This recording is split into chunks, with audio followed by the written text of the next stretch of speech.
hər hansı bir qurumun başında doğru insan dayanmırsa, o asan kimi görünən, işlək kimi görünən mexanizmdə özünü doğrultmayacaq. Azərbaycan kinosuna bugün Adil İskəndərov kimi kinonu gerçəkdən sevən, avtoritet, nüfuzlu, sözü keçən bir insan lazımdır. Niyə kino tənqidçiliyi ilə məşğul olmağa başladım? Bu sualın cavabını özüm də dəqiq bilmirəm. Senarist öz obrazlarını dərindən tanımadığı üçün də və nə demək istədiyini həmin situasiyada bilmədiyi üçün də daha çox söyüşə apellyasiya edir, daha çox söyüşə müraciət edir, qeyri-normativ leksikona. Oktay Mirqasımov Afaq Bəşirqızdan fərqli olaraq Azərbaycan kinosu üçün qat-qat böyük işlər görüb. Düşürəm ki, Orxan müəllim yerində deyil, çünki faktiki olaraq heç bir iş, yəni iş yoxdur ortada da, belə deyək.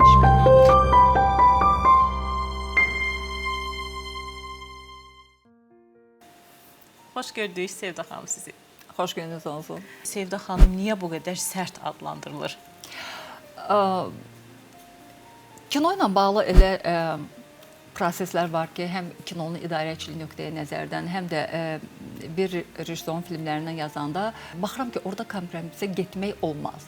Hə, elə filmlər var ki, baxırsan ki, zəifdir, mən daha yumuşaq yazıram. Bu da nə ilə bağlıdır? Çünki baxıram ki, rejissorun potensialı var, istedadı var. Bu onun ilk filmidir. Yəni, belə baxanda mükəmməl film yoxdur ki, filmin qüsurları da ola bilər, bu normaldır. Amma o yerdə ki, rejissor artıq xaltura eləyir, ta ki, böyük bir büdcə alır və o büdcəni, deyək ki, doğrultmur. Və o zaman mən artıq sərtləşirəm və bir də kino istehsalatı problemlərindən yazanda mən düşünürəm ki, dövlət büdcəsinə doğru vicdanlı münasibət bizim hər birimizin doğrudan da nə qədər pafoslu səslənsə də vətəndaşlıq borcumuz. Deməli, Azərbaycanda kino sahəsindən danışmışkən Arka var bugün və bu kino agentliyinə bir rəhbər gəldi, getdi, digər bir rəhbər gəldi və bugün siz bunu necə qiymətləndirirsiniz? Başqa üçüncü bir rəhbərə ehtiyac olacaq yoxsa? Çox təəssüf ki, bugün kino agentliyində kino proseslərini tənzimləyən, kino prosesini yaradan iş getmir. Bu öz yerində. Əlbəttə ki, şəxsiyyətlər önəmlidir. Mən həmişə demişəm ki, Azərbaycan kinosuna bugün Adil İskəndərov kimi kinonu gerçəkdən sevən, avtoritet, nüfuzlu, sözü keçən bir insan lazımdır. Bugün çox təəssüf ki, Azərbaycan kinosunda Adil İskəndərov çəkisində və Adil İskəndərov kimi kinonu doğrudan da qaldıran, onun təəssübünü çəkən və Azərbaycancı olan o səviyyədə şəxsiyyət, yəni mən görmürəm çox da. Ola bilərdi, olsun, amma onlar da ona etmədilər. Çox təəssüf ki. Bir də əlbəttə ki, çoxu dedi ki, kino agentliyi yaransa nəsə düzələcək falan, amma təcrübə onu göstərdi ki, əgər hər hansı bir qurumun başında doğru insan dayanmırsa, o asan kimi görünən, işlək kimi görünən mexanizmdə özünü doğrultmayacaq. Əslində debütdən gəlmiş və təbii ki, rejissor kimi də bir çox işlərini görmüş bir insan idi Rüfət Həsənov, amma o da məmur olandan sonra niyə dəyişdi sizcə? Rüfət, baxın, doğrudan da çox istedadlı rejissordur. Mən hətta Fox Kino jurnalında onun daxildəki Ada filmindən yazmışam. Vizual gözü var, montajı çox dəqiq hiss eləyir. O hətta Rusiyada bir müddət montaj rejissoru kimi də çalışmışdı. Sadəcə olaraq bilirsiniz, insanlar nəsə insana təklif edəndə insan birinci özünə sual verməlidir ki, mən bunu bacara bilərəmmi? Məsələn, mən kino tənqidçiyəm, kinonu deyək ki, hansı səviyyədə yaxşı bilirəm. Amma mənim yaxşı kino tənqidçi olmağım Mədəniyyət Nazirliyində, kino agentliyində və yaxud da Azərbaycan filmdə hər hansı bir vəzifə tutmalıdır anlamına gəlməməlidir. Çünki mən o işləri bilmirəm, mən doğrudan bilmirəm. Mən istehsalat prosesini məlumatım var, amma onun incəlikləri var. Yaxşı menecer olmalısan, yaxşı prodüser. Mənim o qabiliyyətim yoxdur. Mən ancaq yaxşı yaza bilərəm. Mən uzaqbaşı hansısa ssenarida redaktor ola bilərəm. Göstərə bilərəm, səhvləri göstərə bilərəm. Bunu bacarıram. Amma mən məmur ola bilmərəm. Bu mənim deyil. Onda Orxan Fikrətoğlu sizcə yerindədir yoxsa yox? Çox təəssüf ki, yerindədir. Yəni fəaliyyəti göstərdi ki, Orxan müəllim yerində deyil. Məncə o bir fəaliyyətlə məşğul olsa daha yaxşı olar. Düzdür, Azərbaycan Film Kino Studiyasında da çalışıb, ssenarilər yazıb, hərçənd onun misal üçün hətta özü çəkmişdi, Papaq adlı bir film vardı. Son dərəcə didaktik bir film idi. Hətta böyük mənada kino ilə heç bir əlaqəsi yoxdur. İndi Orxan müəllim incəyə. Amma düşünürəm ki, Orxan müəllim yerində deyil, çünki faktiki olaraq heç bir iş iş, yəni iş yoxdur ortada da, belə deyək, iş görülmür. Kənardan baxanda Sevda xanım, Mozalan studiyası var idi bir zamanlar. Kənardan baxanda Salnaməmiz var, kənardan baxanda debüt var. Amma içərisinə girəndə Sevda xanım nələrisə görə bilir, yoxsa yox? Məsələ ondadır ki, indi Rüfət Həsənovun dövründə bir çox studiyalar ləğv olundu. Bunun biri debütüdür, Mozalan studiyası ləğv olundu. İndi qalıb səhv eləmirəmsə bir Salnamə, bir də Azərbaycan film və Azərbaycan filmlə olan vəziyyət də göz qabağındadır. Mən yaxınlarda MDB ölkələrində fəaliyyət göstərən kinostudiyalarla bağlı bir araşdırma eləmişdim və bir də Azərbaycan film kinostudiyası ilə bağlı bir yazı yazmışdım. Azərbaycan film kinostudiyasının təməli 20-ci əsrin əvvəllərində qoyulub və bu çox çətinliklə başa gəlib də və bunun təməlini qoyanlardan biri Şamil Mahmudbəyev olub. Yəni bunu çox vaxt qarışdırırlar. Şərikli çörəyi çəkən rejissor o deyil. Bu məmur Şamil Mahmudbəyevdir və onun Azərbaycan kinosunun təşkilində çox böyük xidmətləri olub. Baxmayaraq ki, o Sovet hakimiyyətini təmsil edirdi, amma Şamil Mahmudbəyev daxilən çox böyük Azərbaycançı idi. Elə bunun da əziyyətini çəkdi, ona görə onu tutdular və həbs etdilər və həbsxanada da dünyasını dəyişdi. Yəni biz belə bir bu qədər əziyyətlə gəlmiş bir Azərbaycan filmə bugün bu qədər ögey münasibət, laqeyd münasibət məni gerçəkdən bir kino tənqidini boş verirəm. Bir Azərbaycanlı kimi, vətəndaş kimi mənə ağrıdır. Ona görə də mən düşünürəm ki, MDB ölkələrində olduğu kimi, Belarusda, Qazaxıstanda, Qırğızstanda olduğu kimi Azərbaycan film kinostudiyasına da mütləq şəkildə milli status verilməlidir və mən bildiyim qədərilə Vaqif Mustafayev, Oqtay Mirqasım, Rasim Balayev, Şəfiqə Məmmədova hətta müraciət ediblər ki, milli status verilsin. Çünki o böyük bir sərvətdir. Azərbaycan kinosunun, kino mədəniyyətinin böyük bir parçasıdır.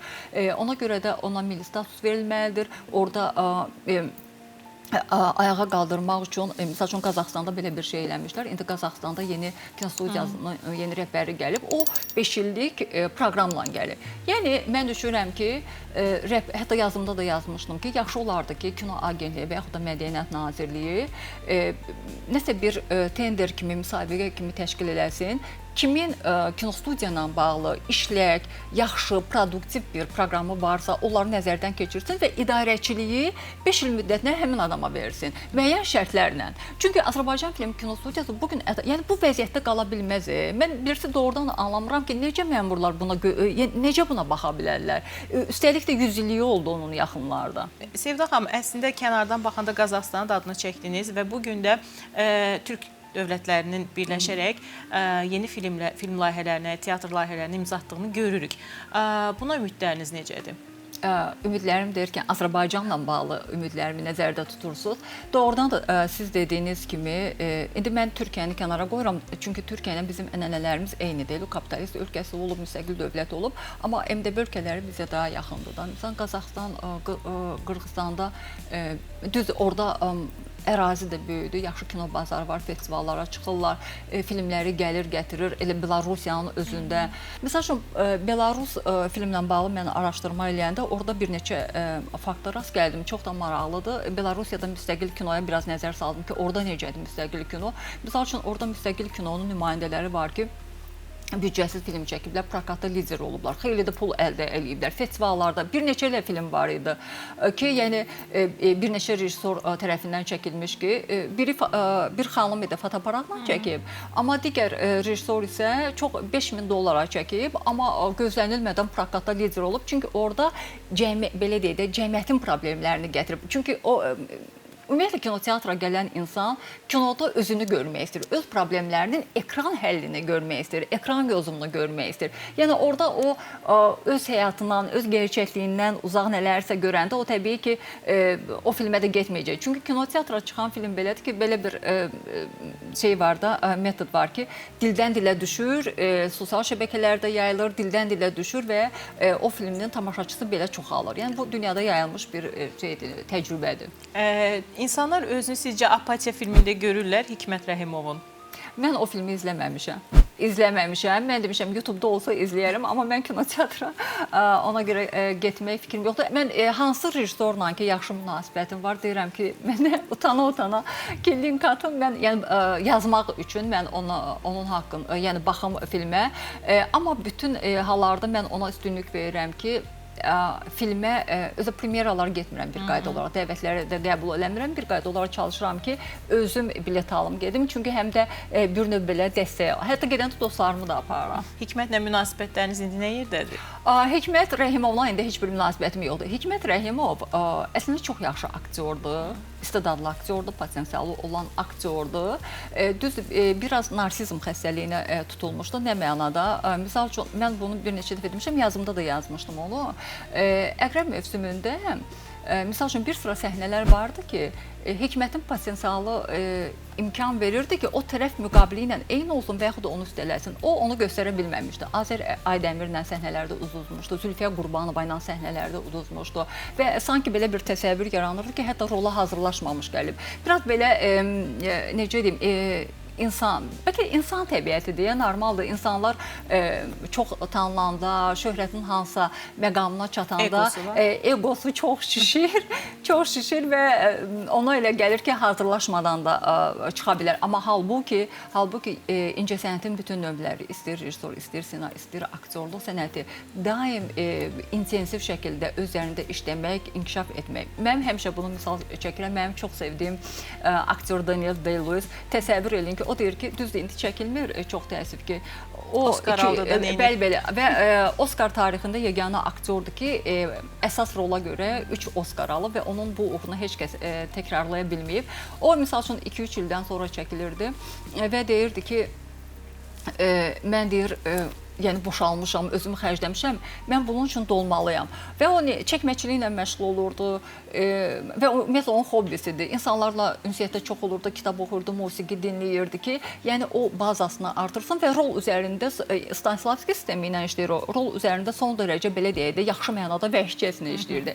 Yəni, aktyorlar düşünürəm ki, eyni zamanda rejissorlar da, sən yəni bunu ictimaiyyətə təqdim edirsən də, indi aktyoru qoyuram kənara da, sən hər hansı bir mövzudan əgər danışırsansa, bizə bir hekayə nəql edirsənsə, sənə müxtəlif insanlar baxır.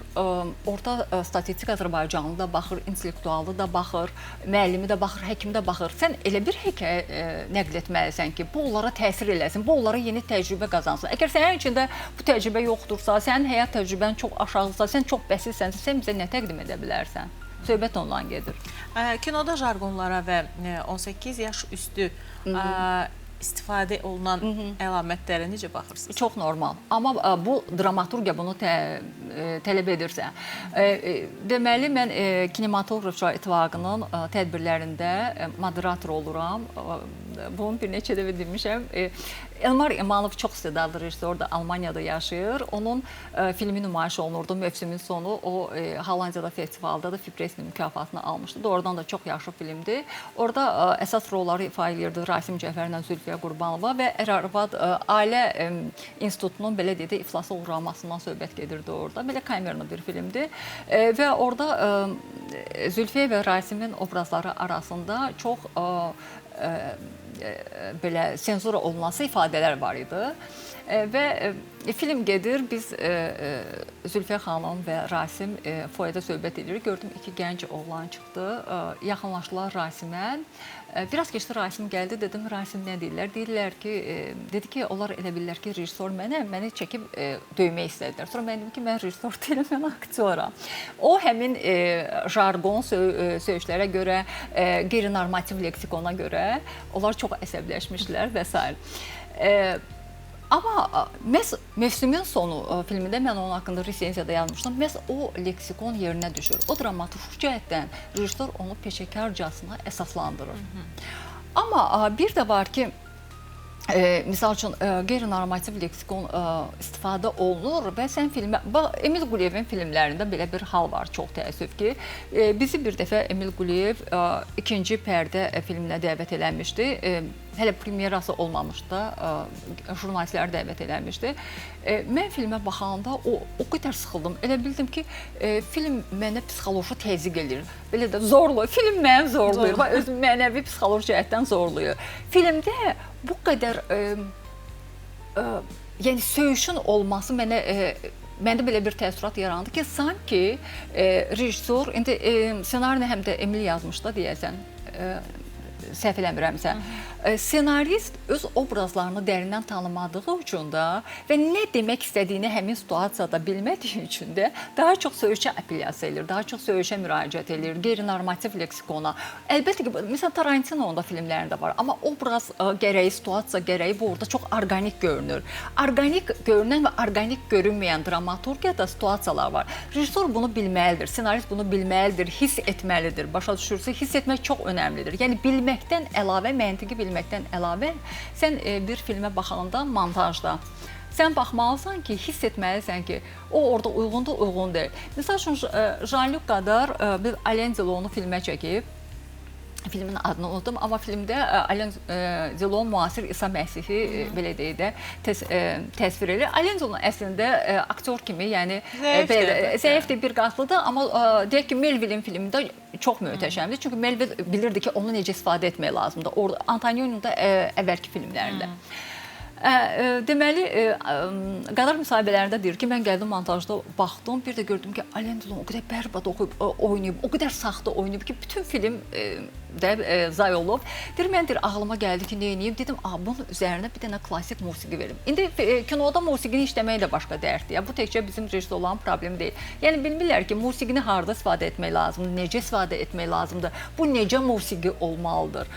Və beləcə o filmi xilas etmişdir. Yəni, rejissor çox intellektual olmalıdır, erudit olmalıdır. Bu mütləqdir, bunun başqa yolu yoxdur və daim özünü inkişaf etdirməlidir. Peşəkar olmalıdır rejissor, yoxsa? Mütləq şəkildə peşəkar olmalıdır. Emil Quliyev də peşəkar deyil. Yəni, peşəkar rejissorluq deyil. Bilirsiniz, elə, baxın, misal üçün, Paul Thomas Anderson da heç rejissor məktəbini bitirməyib də,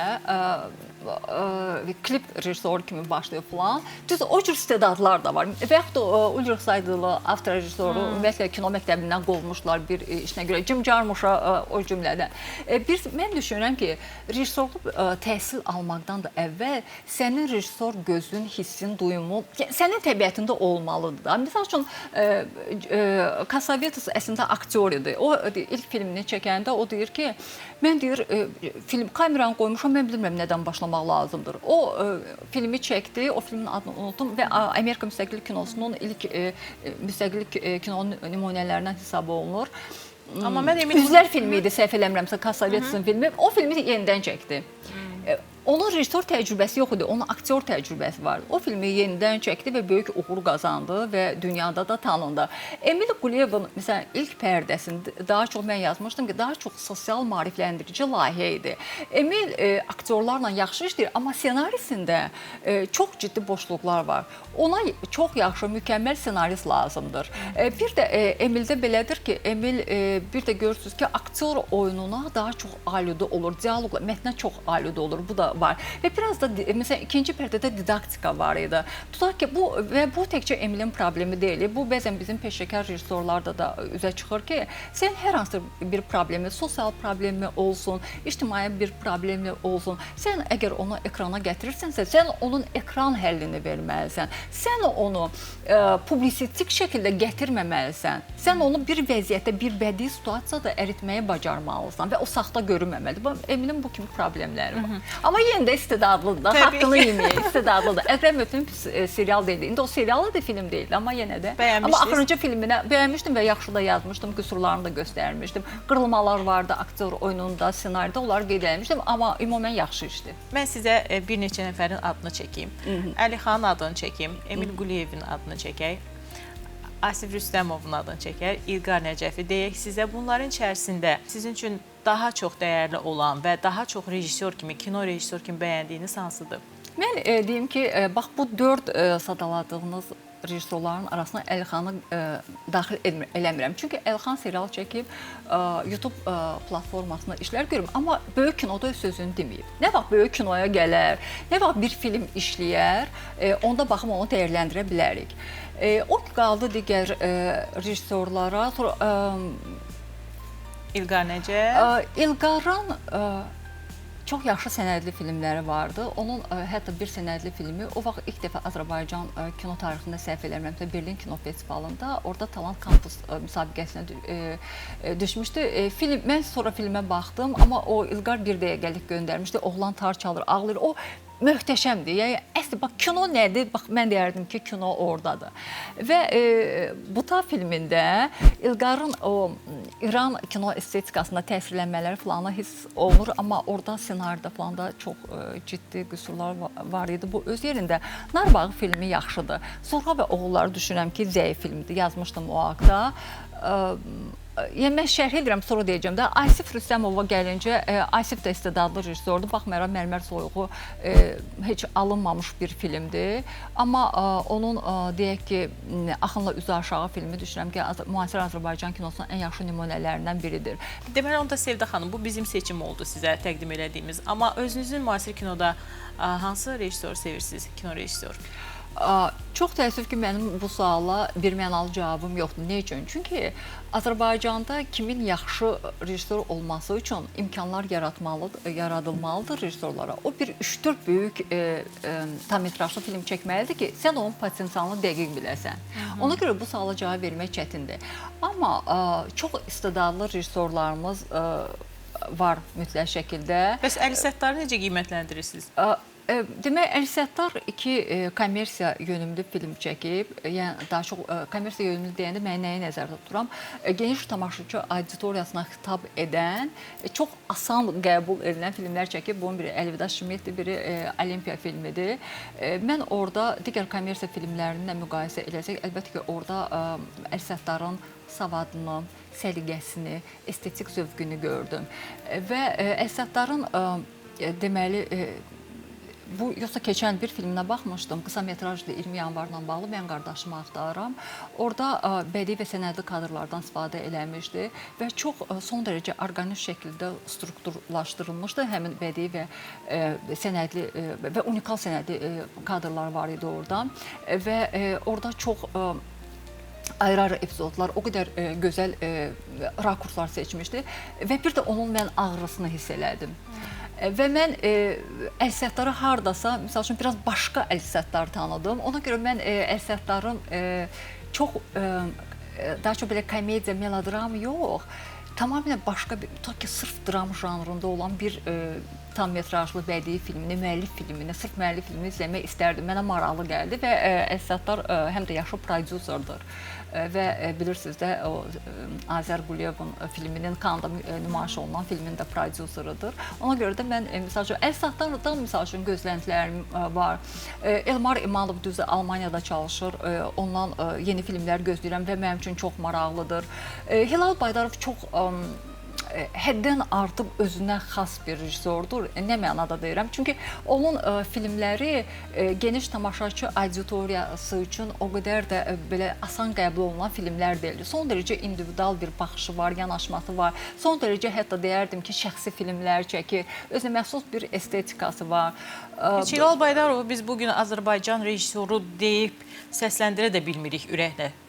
Yəni siz nəyə nəzər tuturuq? Xarici prodüserlarla işləməyə mi nəzər tuturuq? İşləyir, Sevda xanım, həm ümumiyyətlə Azərbaycan mediasına bağlıdır, qapalıdır adam. Ümumiyyətlə Azərbaycan... O xarakterindən irəli gəlir. O, belə deyək də, çox adam yovuşulmaz bir insandır. Hətta mobil telefonuna da deyəsən istifadə edib, onunla əlaqə saxlamaq lazım gəndə e-mail vasitəsilə əlaqə saxlayırsan. Amma mən bütün hallarda doğrudan da Hilala çox hörmət edirəm. Çünki Hilal heç nəyə baxmayaraq, heç nəyə qarışmayaraq öz xəttini tutdu, yolunu tapdı.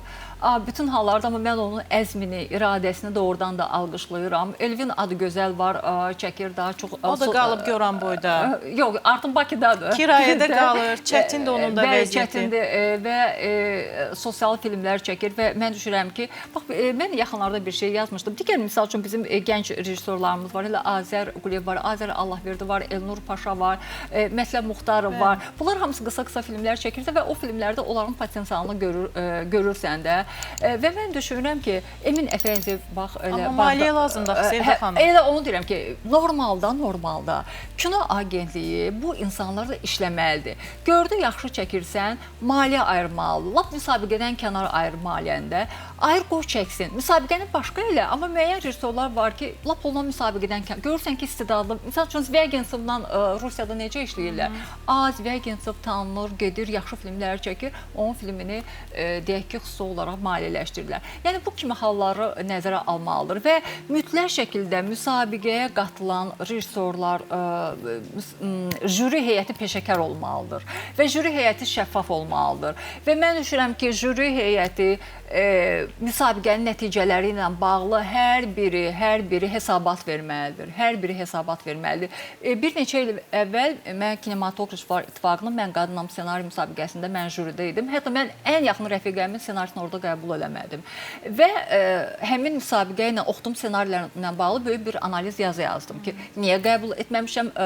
Bu həm də nəyə imkan verir? Tendensiyaları görürsən. Yəni bir növ sosioloji araşdırmadır. Yəni bizim ssenaristlərimiz, yazıçılarımız, rejissorlarımız hansı mövzular maraqlandırır, onlar bu mövzulara necə baxırlar, necə yanaşırlar. Yəni bunu da öz üçün müəyyənləşdirirsən. Amma bu axırıncı kino agentliyi müsabiqəsində çox təəssüf ki, mən hətta onlara dedim ki, təklif elədim ki, sizə nə qədər ssenari gəlib də, mən onu təmənnasız oxuyum, bir analiz yazı yazım da, sizin üçün yazım. Onlar onu etmədilər, amma münasibətdə olduğum bir neçə rejissor var ki, harda mənə 7-8 ssenari göndərdilər. Elə o müsabiqəyə qatılan, onları sadəcə indi vaxtım yoxdur, amma mütləq şəkildə oxuyacağam və Bəs Orxan müəllimə müraciət elədiniz arkaya ki, məsələn, mən bunu rəsmi şəkildə demirəm, heç bir maliyyəsiz falan, mən dəstək olum kino agentliyinə. Mən demişəm, bir neçə dəfə olan məmurlarına demişəm, xəbər göndərmişdim, amma onlardan heç bir reaksiya yoxdur. Heç bir reaksiya olmadı. Çox təəssüf ki. Sevda xanım, bir ssenari müsabiqəsində əgər müsləh heyətində iştirak edən birinin özünün də ssenarisi həmin yarışda varsa, buna necə baxırsınız? Siz niyə belə çox radikal suallar verirsiniz?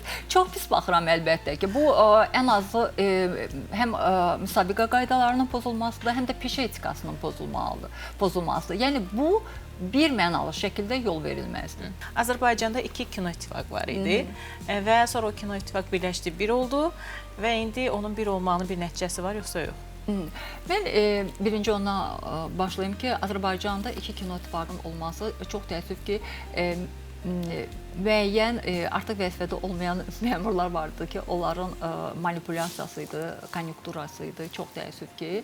Və əslində mənim üçün bir kino tənqidçi kimi 2 və yaxud da 3 ittifaqın olub olmaması, yəni mənim üçün belə bir problem yoxdur. Mənim üçün əsas odur ki, kino prosesində iş görsün. İndi inşallah kino ittifaqı, bizim planlarımız var, kinoda olan talih yüklü məsələlərlə bağlı yaxınlarda qeydiyyatımız həll olunmalıdır. Olunandan sonra biz idarə heyətinin ilk iclasını keçirəcəyik və orada Azərbaycan kinosunun, yəni birbaşa düşünürəm ki, idarə heyətinin üzvlərinin iştirakı ilə problemləri deməli yazılı şəkildə rəhbərliyə, Mədəniyyət Nazirliyə, hətta lazım gəlsə daha yüksək instansiyalara müraciət edəcəyik ki, Azərbaycan kinosunun bu problemləri təcili şəkildə həll olunmasına yardım göstərəsin.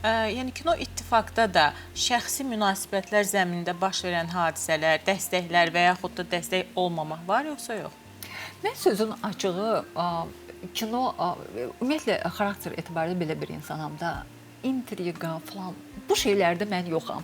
Çünki mən düşünürəm ki, bir insanın ki, sözü var deməyə, işləmək istəyir, o mütləq şəkildə bu kimi hallardan uzaq olacaq. Açığı mən kino ittifaqı ilə belə deyək də, daha çox belə gediş gəlişim yoxdur. Mənə verilən tapşırığı yerinə yetirirəm, falan deyirəm, amma mən sizə deyim ki, məhz Əlisa Cabbarovun sayəsində kino ittifaqında çox işlək, demokratik abu-hava var. Və mən düşünürəm ki, o abu-havanın, o mexanizmin, o layihələr ki, bugün həyata keçirilib, deyim ki, iyunda yeri gəlmişkən, artıq İsveçrə səfirliyi özü bizə müraciət edib ki, xahiş edib ki, biz sizinlə işləmək, filmlər göstərmək istəyirik. Bəli, İsveçrə olub, Fransa, Polşa, onlar artıq bizim daimi partnyorlarımızdır da. O cümlədən deməli, gənclər üçün ssenari təlimləri keçirilir, rejissor təlimləri keçirilir və bu kimi belə bir abu-havanın işlək, yaradıcı atmosferin yaradılmasında düşünürəm ki, Əlisa Cabbarovun, onun komandasından və Rasim Balayevin, bax, Rüstəm İbrahimbəyevdə də bu var idi, mən sizə deyim. Baxmayaraq ki, mən Rüstəm müəllimi bir neçə və sərt tənqid etmişdim, amma mənim kino ittifaqına dəvət eləməyində məhz Rüstəm müəllimin rolu olub. O demişdi ki, Sevda burada gəlsin, işləsin. Rüstəm İbrahimbəyev də, Rasim Balayev də doğrudan da kino ittifaqda işləmək üçün bütün şəraiti yaradıblar. Amma onu da çox tənqid eləyirlər. hansı aspektdən tənqid edirlər? Rasim Balayevə deyirlər ki, birincisi Rasim Balayevin artıq o yaşı deyil Kino İttifaqı rəhbərliyi eləsin. Həm də xəstədir, səhhəti də yol vermir ki, o əhvalda olsun. İkincisi deyirlər ki, o da öz dostlarını, tanışlarını, öz sevdiklərini toplayacaq öz ətrafına. Yox, elə bir, baxın, Rasim Balayev artıq bir ildən çoxdur da İttifaqın sədridir və mən o hansı dost tanışı görməmişəm. Bax, orada işləyən adam kimi deyirəm. Çünki orada mən İttifaqla olan əməkdaşlığından çox məmnunam. Çünki o şeylər ki, etmək lazımdır ki, onlar edilir və buna bütün imkanlar var. Və bir də Rasim Balayev, bax, mən bayağı nüfuzdan danışdım. Kino ittifaqlara mütləq şəkildə Rasim Balayev kimi, Yaşlar İttifaqında Anar kimi nüfuzlu, avtoritetli insanların olması vacibdir. Önəmli məsələ odur ki, həmin nüfuzlu adamlar orada şərait yaratsınlar ki, gənclər işləsin. Bugün ittifaqda bu var. Doğrudan var. Yazıçılar Birliyində var.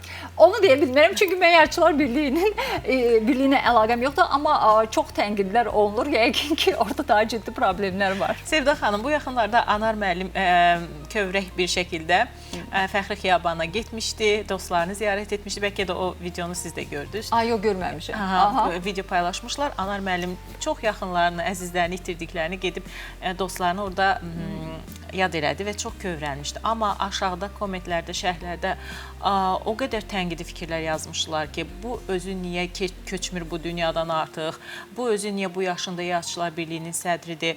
Mən də oradan çox məyus oldum. Azərbaycan ədəbiyyatında yeni nəsil dalğası gələndə mən nəzərdə tuturam Seymur Baycanı, Ələkbəri, Akşinisi. Seymur Baycan, siz dediyiniz ritorikada Anar müəllimə münasibətdə bir nəsə yazısında bir şey yazmışdı. Gənc şairlərdən biri, onlardan sonra gələn gənc nəsil şairlərdən biri şoka düşmüşdü ki, bunu necə yazmaq olar falan. Müəyyən situasiyalar var ki, mən düşünürəm ki, orada əgər sən bunu əsaslandırırsansa və o emosional əsaslanma da var ki, mən buna normal yanaşıram. Amma müəyyən şeylər var ki, yəni orada həddini aşmaq olmaz, qırmızı xətlər var. Deyək ki, misal üçün, necə misal gətirim sizə? Misal üçün, Cannes festivalında, ta ki 60-cı illərdə, əgər Yeni Dalğanın nümayəndələri səhnəyə çıxıb, səhnəni dağıdıblarsa, xuliqanlıq eləyiblər də, tərbiyəsizlik eləyiblər. Səhnəni dağıdıblar, Cannes festivalı təxirə düşür və s. onların üzündən xeyli də maddi zərərə uğrayıblar da. Mesela bu mənim xoşuma gəlir. Bunun olması. Çünki orada bir etiraz var. Orada bir deyək ki, ideya var. Yəni neysə, məsələn Seymur Baycanın yazdığında müəyyən bir etiraz və ideya problematika vardı. Amma onu yazan adamlar ki, artıq deyirsiniz ki, o sadəcə olaraq tərbiyəsizlikdir. Onu yazan adamlar. Mən belə düşünürəm. Çünki Anar da son kübar nəslin bəlkə də son nümayəndələrindən biridir. Bir də Anar Azərbaycan ədəbiyyatının 60-cı illər Azərbaycan ədəbiyyatının sözsüz ki, ən nüfuzlu nümayəndələrindən biridir və mən bayaq dedim Azərbaycan dilini həm də onun əsərlərindən öyrənmişəm. Düzdür. Sovet dövründə mən deyirəm ki, Anarı tanımaq üçün Sovet dövründə Anarın nələr etdiyini, Dədə Qorqudu hansı səviyyədə Azərbaycan xalqına və teatrına, kinosuna tanıtmağı elə özü böyük bir işdir. Onu bilməyənlər kommentlərdə yazırlar, çox böyük səhvlər edirlər, mən belə düşünürəm. Bir də Anar, yəni söhbət təkcə Anardan getmir də, onun nümunəsində biz kinoda da tutaq ki, bu Oqtay Mirqasımın adını çəkə bilərik. O nəsil nümayəndələri çox intellektual, çox dərin, həyata baxışları çox fərqli. Bu, onların əsərlərində də hiss olunur. Amma ondan sonra gələn nəsillərin bu kimi problemlər var. Baxın, sizə bir şey deyim. Biz dünən də dostlarla söhbət edir ki, Azərbaycan ədəbiyyatında İlyas Əfəndiyev olsun, Mirzə İbrahimov olsun, Anarın özü olsun, Əkrəm Əylisi olsun, onların həm kişi obrazlarında, özəlliklə qadın obrazları, onlar o qədər dəqiq hiss edirlər, onlar onu o qədər psixoloji portretini dəqiq yaradırlar və üstəlik də bunu çox uyğun, istedadlı şəkildə ifadə edirlər. Bizim müasir yazıçılarımız arasında istedadlı adamlar çoxdur. Amma baxıram ki, misal üçün, onlarda olan o bilgi, o istedadın ta ki müəyyən bir qismi onlarda yoxdur. yoxdur. Onlar misal üçün obrazlar, məsələn qadın obrazlarını yarada bilmirlər. Qadına çox bəsit yanaşırlar. Mən qadın olduğum üçün bunu deyirəm. Amma Mirzə İbrahimovun bir hekayəsi vardı. Qəhrəmanın adı Mədinə idi. O orada qadınla kişinin duyğularını o qədər virtuozcasına ifadə eləmiş ki, mən şoka düşmüşdüm ki, ilah bu necə gözəl dildir, bu necə o qadını hiss edə bilir. O psixoloji cəhətdən kişi ilə qadın münasibətini necə gözəl orada ifadə edir. Və yaxud da İlyas Əfəndiyevin körpü salanlarında nə qədər maraqlı bir obraz yaradıb və gözəl ifadə eləyib. Çünki cəmiyyət, bilirsiniz, cəmiyyəti tanıyırdılar, insanları tanıyırdılar, Azərbaycan mədəniyyətinə dərindən yiyələnmişlər. Bizdə də Azərbaycan sözsüz ki, istedadı yaşlılarımız var. Amma baxıram ki, hansı məqamlarda o dərinlik yoxdur. Siz kəramətlə bağlı çox maraqlı söz demişdiniz yeri gəlmişkən. Kəramət statusların peşəkarıdır, kəramət bir yazıcı kimi və yaxud da bir poeziya və yaxud da nəsr nümayəndəsi kimi qəbul eləmədiniz. Mən düşünürəm ki, kəramət haqqın, ədalətin yolunu tapıb, öz epataj statusları ilə öz oxucu kütləsini toplaya bilib. Düşünürəm ki, bu da bir... Mən sadəcə etirazım nəyə idi orada? İnsanların kəraməti bu qədər ilahiləşdirməsinə etiraz edirdim. Yoxsa ki, bu onun ən təbii haqqıdır yazmaq. Yəni, Instagrama və TikToka işləyən bir nümayəndə kimi görürük, belə baxırsınız? Mən yəni daha çox o aspektdən onu qiymətləndirirəm ki, deyək ki, Facebook statusları ilə özünə belə də hansısa qalmaqallı gündəm məsələlərinə münasibət bildirmək. Amma yeri gəlmişkən elə münasibəti var ki, çox da maraqlıdır. Amma belə deyək də, onlar günlük unudulan şeylərdir. Amma sənətdə ədəbiyyatla əlaqəsi yoxdur. Yəni, qalıcı bir şeylər etmək lazımdır, yazmaq lazımdır, çəkmək lazımdır. Facebook statusları, TikTok unudulur, gedir. Bəs Sevdə xanım, Afaq Bəşir qızına da kifayət qədər tənqidi yanaşmışdınız. Çünki Afaq xanım demişdi ki, Oqtay Mirqasım Azərbaycan kinosu üçün nə edib ki, siz də demişdiniz ki, Qobustan filmi bəs eləyir elə.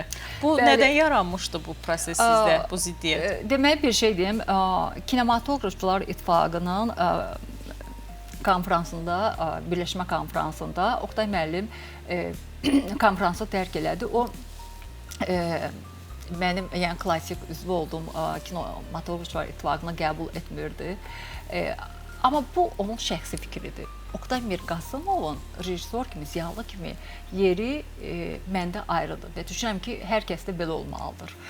Və mən deməli Fokus jurnalı üçün Oqtay Mirqasımovun həm sənədli filmlərindən yazmışdım, böyük bir yazı yazmışdım və məncə Azərbaycan kinosuna ilk dəfə idi ki, Oqtay Mirqasımovun yaradıcılığı bu qədər geniş təhlil olunurdu. Oqtay müəllim özü də çox bəyənmişdi və mən ona da göndərmişdim o yazını və mən onun sənədli filmlərinə heyran oldum. Bugün Azərbaycan kinosunda bəlkə də o səviyyədə çəkiləcək, bilmirəm, sənədli filmlər o qədər, yəni poetik nöqteyi nəzərdən və musiqini hiss edərək. Bayaq ona görə dedim ki, Oqtay Mirqasımov çox erudit adamdır və onun erudisiyası onun sənədli filmlərində çox hiss olunur. Və son derəcə zövqlü filmlər çəkib və bugün də o filmlər baxanda müasirdir, aktualdır da. Yəni, mən düşünürəm ki, Afaq xanım yəqin ona görə bunu deyib ki, bəlkə də nə vaxtsa Oqtay müəllimin filmlərində çəkilmək istəyim, amma Oqtay müəllim bədi filmlərdə onu bir aktrisa kimi görməyib də, bu çox normaldır. Məsəl üçün, Həsən Seyidbəyli Şəfiqə Məmmədova ilə işləməyə həmişə üstünlük verir, amma Amalia Pənahova ilə işləmək istəməyib. Babək filmində bilirsiniz də Həsən Seyidbəyli çəkməliymiş, sonra problem çıxır, onu verirlər Eldar Quliyeva və Həsən Seyidbəyli orada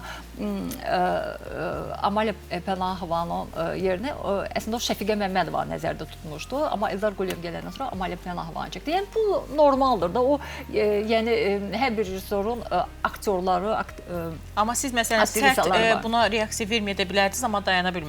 Yox, çünki birisi Afaq Bəşir qızı tanınan bir insandır da və üstəlik sənət adamıdır. Bir sənət adamının Oqtay Mirqasımov olmasının tamamilə başqa bir rejissoru olsun, yəni öz çəkisi olan, filmoqrafiyası olan, bir yaradıcı olan rejissor haqqında onun deməsi qəbul olunmazdı, olmaz. Sən birinci gedib Oqtay Mirqasımovun filmlərinə baxmalısan, ondan sonra o qərarı verməlisən. Amma sən baxmamısan, bilmirsən, Oqtay Mirqasımov nə edib ki? Oqtay Mirqasımov Afaq Bəşir qızdan fərqli olaraq Azərbaycan kinosu üçün qat-qat böyük işlər görüb. Ümumiyyətlə, Sevdə xanım, teatr aktyorlarının kinoya gəlməsi, kino kamera qarşısında olmasını necə qiymətləndirmək olar? Dünyada belə bir təcrübə var ki, teatr aktyorları yəni fərq yoxdur. Həm kinoda, həm teatrda çalışırlar. Məsəl üçün Isabel Yuppert və yaxud da Jack Nicholson teatrdan gəlib və bizdə də bu belədir. Bizdə həm kinoda, həm teatrda uğurla çəkilən aktyorlarımız olub. Həsən ağa Turabov bunun bariz nümunəsidir. Amalia Pənahova, Şəfiqə Məmmədova, Əli Abbas Qədirov. Amma hər iki sənətin ortaq cəhətləri olsa da, hər ikisi də son dərəcə spesifik bir sahədir və olur ki, teatrda özünü təsdiqləyən aktyor kinoda özünü təsdiqləyə bilmir, alınmır. Çünki bilirsiniz, kameranın da özünün bir sehri var, səhnənin özünün bir sehri var. Yəni o energetika tutmur da.